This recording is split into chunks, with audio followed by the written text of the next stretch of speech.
오늘은 믿음의 표본, 교과서를 보여주고 있다 하겠습니다. 그러나 그 한가운데에는 흔들리지 않는 믿음이라기보다는 흔들리는 믿음입니다. 이에 대해서 한번 생각해 보았으면 합니다. 어떤 조직이든지 최소한의 그만의 신념 혹은 행동 양식이라는 근거를 가지고 있는 법입니다. 기독교 신앙도 마찬가지인데요. 교회는 최고 존엄에 대한 믿음과 그를 따르고자 하는 의지를 표방하게끔 합니다. 단, 강요가 아닌 자유로서, 강제가 아닌 의지로서, 명령이 아닌 설득으로서, 윽박이 아닌 사랑으로서 그 믿음을 따르는 자 되기를 다그친다는 점이 세상 어느 조직과 길을 달리한다 하겠습니다. 때문에 더 큰 애정과 마음으로 그분에게 다가가는 자 되시길 바라겠습니다. 믿음에는 통상 세 단계의 가장 기본적이고 핵심적인 과정을 거칩니다. 무엇보다 믿는다는 것은 한 분 하느님께서 존재하고 있음을 믿는다고 고백해야 합니다. 그리고 그분이 그저 존재하는 것이 아니라 나를 구원하는 하느님으로서 나와 함께 하심을 믿어야 합니다. 때문에 그 믿음은 곧 나를 구원하시는 하느님의 역사에 나 또한 참여하는 행위가 뒤따라와야 합니다. 곧 투신이라는 전적인 신앙 행위가 있어야 하는 것입니다. 나에게는 어떤 단계가 부족한지 한번 돌아보았으면 합니다.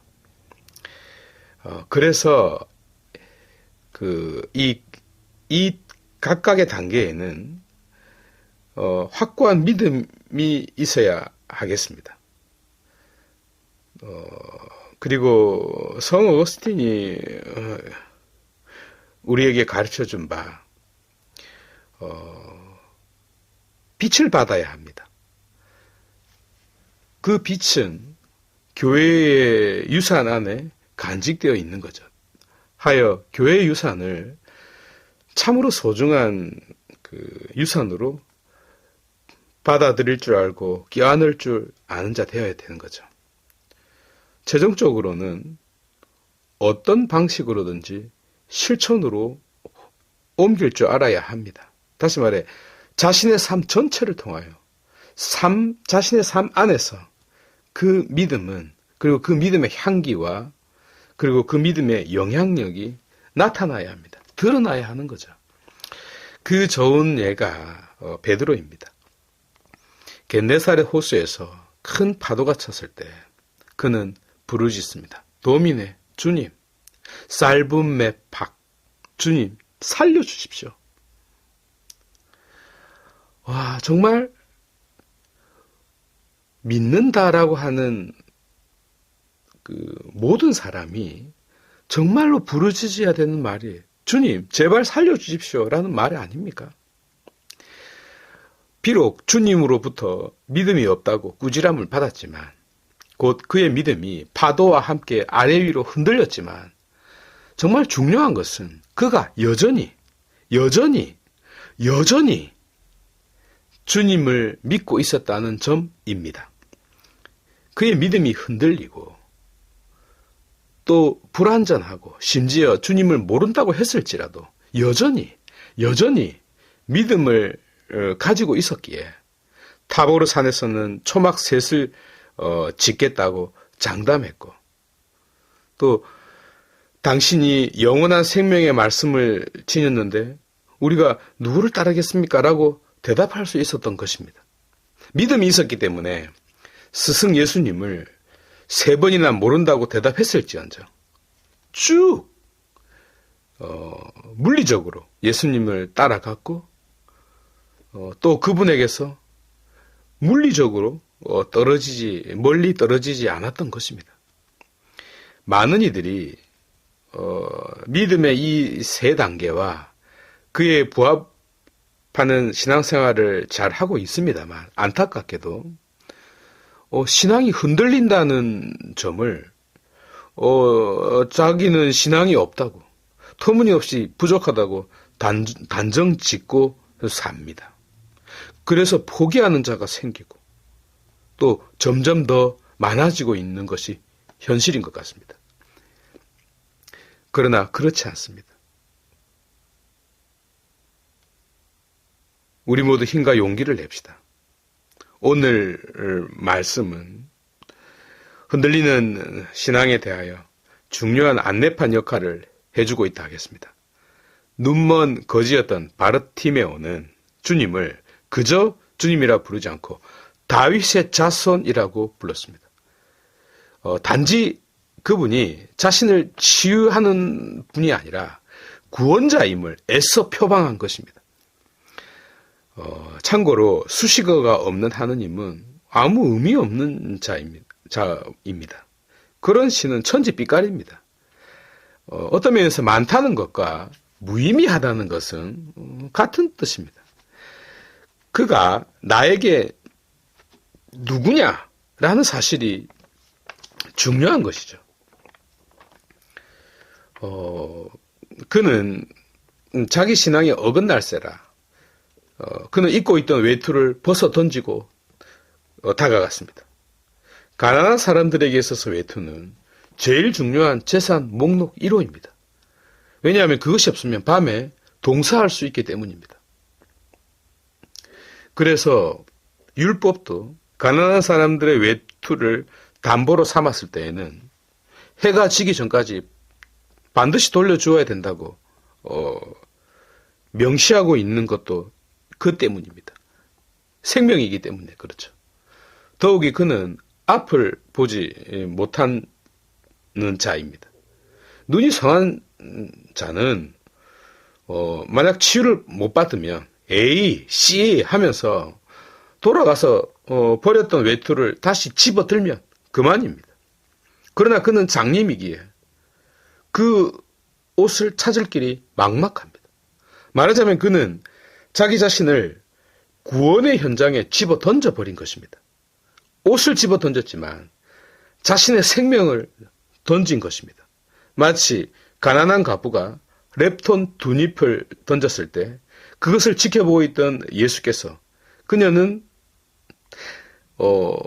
자기의 전 재산, 아니 자신의 생명을 던졌다라고 말한 것과 같은 이치입니다. 그렇습니다. 예수님은 그의 이 믿음을 보고 계셨습니다. 그래서 당신이 구원하셨다라고 하지 않고 놀랍게도 너의 믿음이 너를 구원하였다 라고 말씀하셨습니다. 헤 피스티시스, 너의 믿음이 세소켄세, 너를 구원하였다. 정말 이 말은 정말 멋진 말입니다. 도그마에서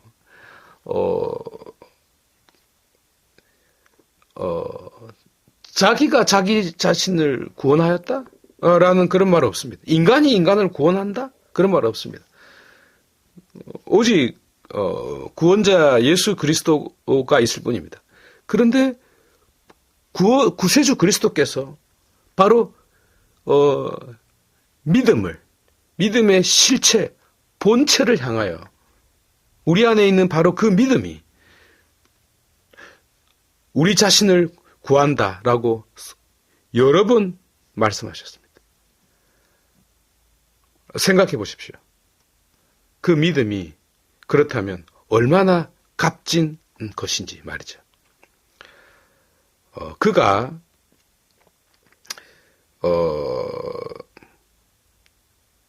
주님을 애타게 불렀을 때 혹 그분이 대답해 주지 않으면이라는 걱정이 없었을까요? 그가 외투를 집어 던졌을 때 만약 그분이 자신을 치유해 주지 않으면, 아니 못하면이라는 불안이 없었을까요? 그런 생각을 가졌다고 믿음이 부족한 것일까요? 그렇지 않습니다. 그럼에도 불구하고 곧 베드로처럼 흔들리고 간절하게 외치고 있는 바르티메오의 그 불안 속에서도 그가 가까이 다가가고 갔다는 바로 그 사실이 여전히 믿는 자이며 간절히 믿는 자라는 증거입니다. 이 사실에 더하여 오늘 예레미야 31장과 히브리서 5장을 다시 정독해 보시기 바랍니다. 무슨 내용인지 잘 모르겠다면 화답송을 보시면 됩니다. 왜 그 입가에 웃음이 넘치고 있는지, 왜 눈물로 씨 뿌리던 사람들이 환호하면서 곡식단을 거두는지를 말입니다. 나라를 빼앗기고 자유가 없고 짓눌리고 기쁨이라는 손톱만큼도 없는 그런 유배 시기에 어떻게 기쁨을 바라보고 희망을 간직하고 있었는지를 보여주고 있는 것입니다. 믿음은 바로 그런 것과 그 원리와 똑같은 것입니다. 여러분, 저는 가끔씩 믿음이 있다, 없다라는 흑백의 논리와 혹은 믿음이 약하다, 부족하다 등의 자기 비하적 믿음을 곧잘 듣습니다. 의외로 말이죠. 그러나 이제는 그렇게 생각하지 말았으면 좋겠습니다. 믿음은 한치 앞이 보이지 않더라도 아브라함처럼 그 어두운 밤 한가운데를 걸어감을 뜻하고 주님을 모른다고 배신하면서도 그분을 응시하고 있음을 가리키고 바르티메오처럼 정말 진짜로 앞을 보지 못함에도 불구하고 그래서 온갖 불안의 종합 백화점임에도 불구하고 그 속에 간절함을 간직하고 나아가는 것을 의미합니다. 곧 자기 자신의 존재 전체를 들고 가는 것을 의미하는 겁니다. 어쩌면 우리의 삶 자체가 이 눈먼 바르티메오의 처지와 정말 다르지 않지 않습니까? 어쩌면 우리들 중 그 누구도 여기에 해당하지 않을 만큼의 그런 완벽한 믿음을 가진 자가 있다고 생각하지는 않습니다. 오히려 바르티메오처럼 불안하고 걱정으로 가득 차서 크게 외칠 수밖에 없는 그런 간절한 처지에 놓인 자가 바로 우리네 삶이 아니겠습니까? 그러니 본디 믿음은 흔들리지 않는 그 토대이어야 하지만 오히려 믿음의 표본은 흔들리는 믿음 한가운데에서 흔들리지 않는 바로 그런 믿음을 뿌리내려야 하겠습니다. 우리 모두 힘을 내도록 합시다.